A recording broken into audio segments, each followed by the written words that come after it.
అనేది కొట్టుకుపోవడం ఇది ముమ్మాటికి ప్రభుత్వ తప్పు. దీనికి సమాధానం చెప్పాలా. 33 మంది చనిపోయారు, నష్టపరిహారం ఇచ్చారా?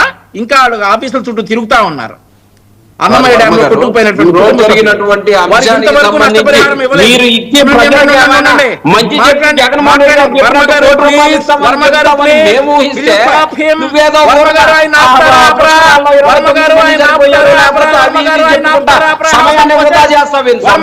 కొన్ని క్వశ్చన్స్ ఉన్నాయి.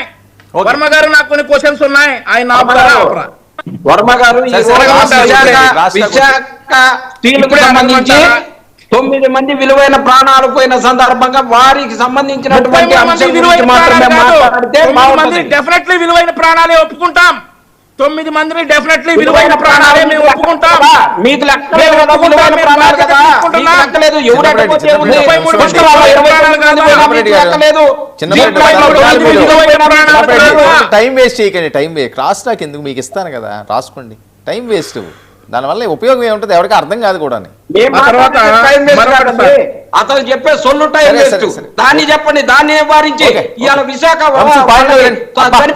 మందికి ఏం న్యాయం చేస్తారు? అసెంబ్లీ పెట్టిన తర్వాత అసెంబ్లీలో మేము తీర్మానం చేస్తాము అని చెప్పండి సార్. అయిపోయిందా? మాట్లాడచ్చా చిన్నపరెడ్డి గారు? మాట్లాడు. అసలు విశాఖపట్నం అనేది RINL అని అంటారండి. RINL అంటే ఏంటి సార్? సార్ మాకు తెలియదులే కానీ అక్కడ 9 మందికి న్యాయం చేయాలి సార్.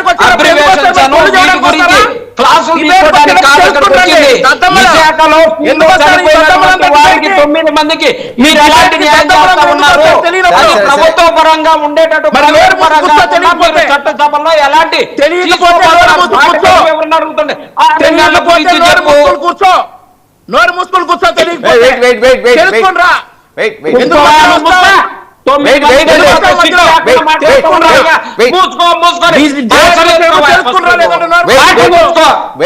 ఈ రోజు చావుల మీద రాజకీయం చేస్తారా?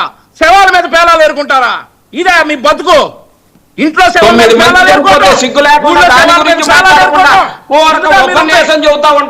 దరిద్రానికి దాపరించారా ఈ పార్టీ వాళ్ళు? ఇంట్లో శవాల మీద పేలాలు ఏరుకుంటారు, ఊళ్ళో శవాల మీద పేలాలు ఏరుకుంటారు. ఇంకా వేరే పని లేదా మీకు? శవం కనపడగానే పేలాలు ఏరుకోవడమేనా? మళ్ళీ వచ్చి కోతలకు వస్తారా డిబేట్లో? మొక్క రాదు, విషయం తెలీదు, అదేంటో తెలీదు, దాని గురించి మళ్ళీ మీరు మాట్లాడతారా? మేము సమాధానం చెప్పాలి. ప్రజలకు తెలుసు. మీరు 9 మంది కార్మిక నాయకుల మీద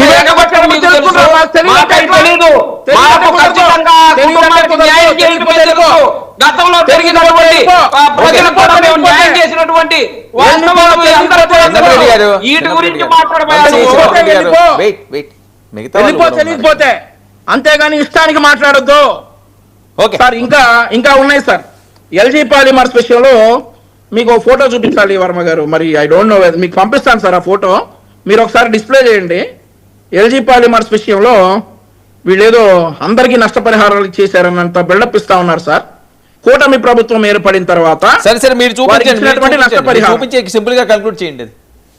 అదే సార్, వారికి ఇచ్చినటువంటి నష్టపరిహారం నా ఫోన్ లో అంత క్లియర్ గా కనపడదు సార్, చూపించండి. మీకు పంపించా. వాళ్ళందరూ కూడా LG పాలిమర్స్ ప్రతినిధులు, వీళ్ళంతా కూడా వీళ్ళంతా LG పాలిమర్స్ జరిగినటువంటి సంఘటనలో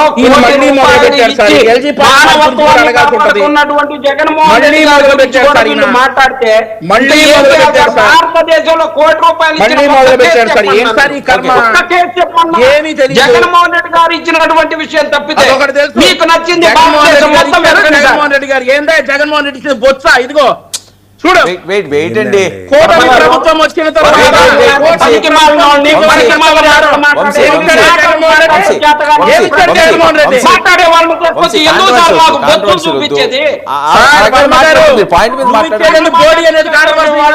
మాజీ ముఖ్యమంత్రిగా చేసుకోవడం అట్లా మాట్లాడుతూ ఉంటే కార్యకర్తలు మేము ఇంతకంటే దారుణంగా మాట్లాడతాం. ఒక మాజీ ముఖ్యమంత్రిగా చేసినట్టు నువ్వు ఇచ్చేదని బోడీ అంటాడా? ఈయన ఏమన్నా రిషికొండ ప్యాలెస్ లో కమోడ్ అమ్మేసిస్తా ఉన్నాడా? ఇచ్చిమంటున్నారు వంశీ గారు. రిషికొండ ప్యాలెస్ ప్రభుత్వాన్ని మీరు తీసుకెళ్లి ఎవరు ఇచ్చిమంటున్నారు? అదే ఈయన అధికారంలోకి వచ్చిన తర్వాత అమ్మిస్తాడేమో చెప్తా ఉన్నాడు. అధికారంలో రావడమే కళ, మళ్ళీ ఇట్లాంటి వాళ్ళు పంపిస్తారు డిబేట్లకి, మాకు తెలియదని ఒప్పుకుంటారు. తెలియకపోతే వెళ్ళిపోండి. ఎందుకు మాట్లాడుతా ఉన్నారు ఈరోజు విశాఖపట్నం స్టీల్ ప్లాంట్ గురించి? ఏం తెలుసు మాట్లాడుతా ఉన్నారు మీకు? మీకేం తెలుసు ఈరోజు విశాఖపట్నం స్టీల్ ప్లాంట్ గురించి? మీకు విశాఖపట్నం స్టీల్ ప్లాంట్ గురించి ఏం తెలుసు? దాని ఉత్పత్తి సామర్థ్యం చెప్పు. ఉత్పత్తి సామర్థ్యం చెప్పు. ఉత్పత్తి సామర్థ్యం ఎంత? జరిగిన ప్రమాదం చెప్పు. కృష్ణవేణి గారు రెస్పాండ్ అండి. ఒక చిన్న సబ్మిషన్ వంశీ గారికి. వంశీ ఇస్తాను ఒక్క నిమిషం. వంశీ ఒక్క నిమిషం. ఒక్క చిన్న సబ్మిషన్ వంశీకి. RIL కాదండి, RINL, Rashtriya Ispat Nigam limited. So Rashtriya Ispat Nigam limited అన్నదాన్ని వైజాగ్ ప్రివిలేజ్డ్ అన్నమాట. అది ఒక మనకి చూడండి ISA ట్రేడ్ మార్క్ లాగా దానికి ఇచ్చారు. అది మీరు ఎంట్రన్స్ లోనే ఉంటుంది కౌంటర్ చూడండి. చిన్నప్పరెడ్డి గారు చేస్తే మ్యూట్ లో ఉంటారు. మీరు ఆల్రెడీ మ్యూట్ లో ఉన్నారు.